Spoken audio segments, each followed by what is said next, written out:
சற்று முன் கிடைக்கப்பெற்ற மிக முக்கியமான செய்தி ஒன்று வெளியாகி உள்ளது. துணை முதல்வர் உதயநிதியின் பண்ணை வீட்டில் பறக்கும்படை அதிகாரிகள் சோதனை செய்ய திட்டமிட்டிருக்கிறது. ஏற்கனவே 30,000 கோடி வரை ரகசிய அறையில் பதுக்கி வைக்கப்பட்டிருப்பதாக அமலாக்கத்துறை அதிகாரிகளுக்கு தகவல்கள் கிடைக்கப்பெற்ற நிலையில் திமுகவின் மிக முக்கியமான அமைச்சர்களது வீட்டில் சோதனைகளும் நடத்தப்பட்டு வந்த நிலையில் தற்பொழுது தேர்தல் நடைபெறுவதற்கு 7 மாதங்களே இருக்கக்கூடிய நிலையில் தமிழகத்தில் திமுகவை எப்படியும் மக்கள் புறக்கணிக்கும்.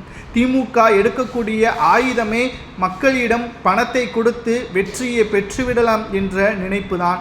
30,000 கோடி வரை பதுக்கி செய்யப்பட்டுள்ள நிலையில் பறக்கும்படை அதிகாரிகள் முதலில் துணை முதல்வராக இருக்கக்கூடிய உதயநிதி அவர்களது வீட்டில் சோதனைகள் நடத்த ஏற்பாடுகளை நீதிமன்றத்திடம் அனுமதி பெறுவதற்கு தற்பொழுது கடிதங்களையும் வழங்கியுள்ளது. இதனால் துணை முதல்வர் உள்ளிட்ட பல்வேறு அமைச்சர்கள் வீட்டில் மீண்டும் அமலாக்கத்துறை அதிகாரிகள் பறக்கும்படை அதிகாரிகள் சோதனைகள் நடத்தும் பட்சத்தில் அவர்களது வீட்டில் பணங்களோ அல்லது நகைகளோ பரிசு பொருட்களோ இருக்குமேயானால் உடனடியாக அவர்கள் தேர்தலில் போட்டியிட வாய்ப்புகள் வழங்கப்படக்கூடாது என்று எதிர்க்கட்சியினர்கள் கூறி வருகிறார்கள். இது நடந்தால் நிச்சயம் இந்த சட்டசபை தேர்தலில் திமுக போட்டியிடுவதற்கு வாய்ப்புகள் தேர்தல் ஆணையத்தால் மறுக்கப்படும் என்ற தகவலும் கிடைக்கப்பெற்றுள்ளது. 2021 சட்டசபை தேர்தலில் 3.5% வித்தியாசத்தில் திமுக வெற்றியடைந்தது.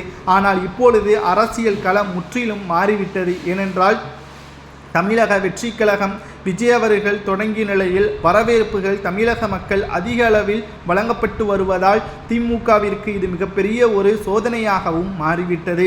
மக்களை எப்படியாவது தனது பக்கம் வரவழைக்க வேண்டும் என்றால் ஒன்று சொன்ன வாக்குறுதியை நிறைவேற்ற வேண்டும். இன்னும் 7 மாதங்கள் தான் இருக்கிறது. 20% கூட இன்று வரை வாக்குறுதியை நிறைவேற்றவில்லை என்ற தகவலையும் நம்மால் பார்க்க முடிகிறது. மேலும் பணத்தை கொடுத்து ஓட்டுக்களை பெற்றுவிடலாம் என்பதற்காக பணங்களை ரகசிய அறையில் பதுக்கி வைக்கப்பட்ட இடத்தை மட்டும் அமலாக்கத்துறை அதிகாரிகளோ பறக்கும்படை அதிகாரிகளோ கண்டுபிடித்து விட்டால் திமுகவின் வேட்பாளர்கள் தேர்தலில் போட்டியிடுவதற்கு அனுமதி வழங்கலாமா வேண்டாமா என்பதை மக்களாகிய உங்களது கருத்துக்களை கமெண்ட் வாயிலாக கூறுங்கள். நன்றி.